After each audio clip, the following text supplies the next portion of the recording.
కేటీఆర్ కలిసారు తెలంగాణ ఈ రోజు హైడ్రా ఎల్లుండికెళ్ళి అసెంబ్లీ జరుగుతుంది. అందులో హైడ్రా గురించి హైడ్రా విక్టిమ్స్ నష్టపోయిన వారికి పరిహారం ఇప్పించాలని దానిపైన చర్చ జరపాలని చెప్పేసి నేను అన్ని ఆపోజిషన్ లీడర్లకు రిప్రజెంటేషన్ ఇస్తున్నా, జీవోలు పెట్టి. అందులో కేటీ రామారావు గారికి ఇచ్చిన, మరియు ఇప్పుడు Aleti Maheshwar Reddy BJP LP leader కూడా ఈయనకి ఇక్కడికి వెళ్ళిపోతున్నా. ముఖ్యంగా 2 జీవోలు తెలంగాణ ఏర్పడ్డ తర్వాత ఒకటి రెవెన్యూ చట్టం ఇచ్చిండ్రు. ఈ రెవెన్యూ చట్టంలా నీటిగా ఇక్కడ ఇవి చెరువులు కుంటలు వాడొచ్చు కానీ అని పెట్టిండ్రు. కానీ అని ఎందుకు పెట్టినంటే రేపటి దినాన రేవంత్ రెడ్డి అంటాడు లేకుంటే రంగనాథ్ అంటాడు రావచ్చు, అప్పుడు కూలగొట్టవచ్చు అని ఎక్సెప్టింగ్ అని పెట్టి ఎవరైతే లీగల్ గా ఉంటుండ్రో వాళ్ళని ముట్టుకోనికి లేదని అన్నారు. సేమ్ ఇరిగేషన్ ఇవన్నీ జీవోలు ఇప్పుడు ఇవ్వడం జరిగింది.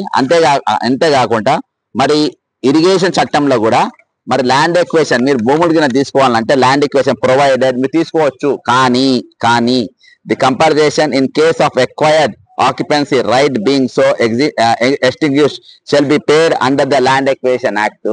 ఈ 2 లాలు కూడా ఎక్కడ కూడా చదవకుండా దీన్ని పాటించకుండా ఈ రోజు ప్రభుత్వం ఇష్టానుసారం గులగొట్టింది. కాబట్టి ఎవరైతే ఇప్పుడు ఇయాటి వరకు కూడా రంగనాథ్ ఇల్లు బాజాప్తా నేను అక్కడ ఉందని చెప్పి చెప్పిన బఫర్ జోన్ లో ఉందని ఇయాటి వరకు ఆయన ఒప్పుకుంటలేరు, కానీ వితండవాదం చేస్తా ఉండు. ఒప్పుకునే ధైర్యం ఆయనకు లేదు.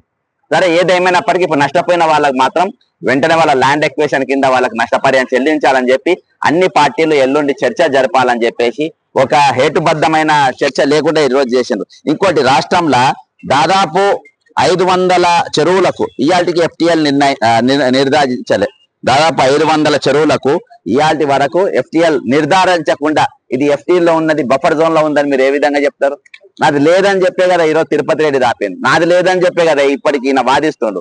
కాబట్టి ఇవన్నీ కూడా దాని హద్దులు సరిహద్దులు ఎఫ్టీఎల్ బఫర్ జోన్లు ఈ రోజు దాని యొక్క ఎక్కడున్న దాన్ని తేల్చకుండా ఈ రోజు అక్రమంగా గులగొట్టిర్రు. ఈ రోజు చాలా మంది ఈ రోజు బిలో పావర్టీ లైన్ తీసుకొచ్చిండ్రు. మేము ఎందుకు ఈఎంఐలు కడుతున్నామో తెలియకుండా కూలిపోయిన ఇళ్లకు ఈఎంఐలు కడుతుండ్రు.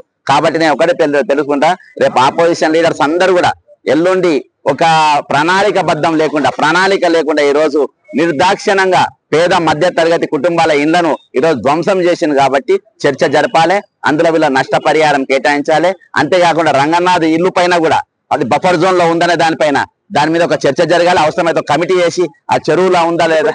హైకోర్టు కూడా గైడ్ లైన్స్ ఉన్నాయి కదా, చెరువులు గుంటలు ఆక్రమించడం పూర్తి చేయొచ్చు, వాళ్ళకి ఏం అవసరం లేదు. కానీ ఈ చట్టాలు ఎందుకు ఉన్నాయి? ఇవి దాటిపోవద్దని కూడా ఉన్నాయి కదా ఈ చట్టాలు. ఇవి చట్టం చేసినది ఇరిగేషన్ చట్టం అయినా కానీ ఈ 2 చట్టాలు నష్టపరిహారం ఇవ్వాలని ఉన్నది. మరి దేనికైతే ఇప్పుడు వీళ్ళే చెప్తుంది కదా దీనికి 500 చెరువు అసలు ఎఫ్టీఎల్ ఎక్కడ నిర్ధారించి మీరు కూలగొట్టిండ్రు? దీనికి బఫర్ జోన్ ఎక్కడ నిర్ధారించారు? దాని దగ్గర మీ కౌంట్ ఉందా? మీ దగ్గర లెక్క ఉందా? లెక్క లేకుండా ఎంత కూలగొడతారు? కాబట్టి ఈ రోజు వాళ్ళ దగ్గర ఆ మ్యాప్ నేను చూపెట్టినా కదా, మరి రంగనాథ్ ఇల్లు ఎందుకు కూలగొడతలేరు? ఈ రోజు వాళ్ళ ఇల్లు ఎందుకు వారి తిరుపతి రెడ్డి ఇల్లు ఎందుకు గులగొడతలేరు? ఈ రోజు వాళ్ళ ఒక టార్గెట్ ప్రకారం ఎవరిని చేయాలనో ఎవరిని గులగొట్టాలనో ఒక టార్గెట్ ప్రకారం చేసుకుంటుండ్రు. కొన్ని ఫార్మా కంపెనీలు బిల్డర్ భయపెట్టించి వాళ్ళ దగ్గర వసూళ్ల దందా చేసిండ్రు. ఈ రోజు సరే నువ్వు ఏ దందా చేసుకుంటావో చేసుకో, నువ్వు దందా చేస్తున్నావు నాకు తెలుసు, కానీ ఈ రోజు వీళ్ళకి మాత్రం నష్టపరిహారం ఇవ్వాలి. దీనికోసం అసెంబ్లీలో చర్చ జరగాలని చెప్పేసి నా ముఖ్యమైన ఉద్దేశం. దీనికోసము ఎన్ని పార్టీల ఇళ్ళ దొరుకుతా ఎంతమంది దగ్గరకైనా పోతా. మీరు చెప్తున్న కరెక్ట్. హైడ్రా చెప్తుంది ఏంటంటే ఆక్రమిత స్థలాలు మాత్రమే కూర్చున్న ప్రభుత్వ స్థలాలు లేకపోతే చెరువులు పార్కులు వాళ్ళు చెప్తున్నారు కదా. మరి అందుకనే మరి రంగనాథ్ ఇల్లు కూడా అలానే ఉందంటున్నారు కదా. మరి అది ఎందుకు గులగొట్టారు? ఈ రోజు ఎందుకు ప్రయత్నం చేస్తుండ్రు? నా పేరు చెప్పి ఎక్కడెక్కడ ఫోన్లు చేస్తుండ్రు నాకు చేస్తుండ్రు వేరే వాళ్ళ వీళ్ళకు అర్థమైందా? జడ్సన్ అంటే చెప్తే అట్లా చేస్తారు, ఇట్లా ఏమో మాట్లాడుతుంది. కాబట్టి ఈ రోజు ఏమున్నా కానీ ఎవరికి ఆయనకంత సీన్ లేదు. ఆయన రూల్ ప్రకారం పనిచేస్తారు. సిన్సియర్ ఆఫీసర్ కాదని తేలిపోయింది.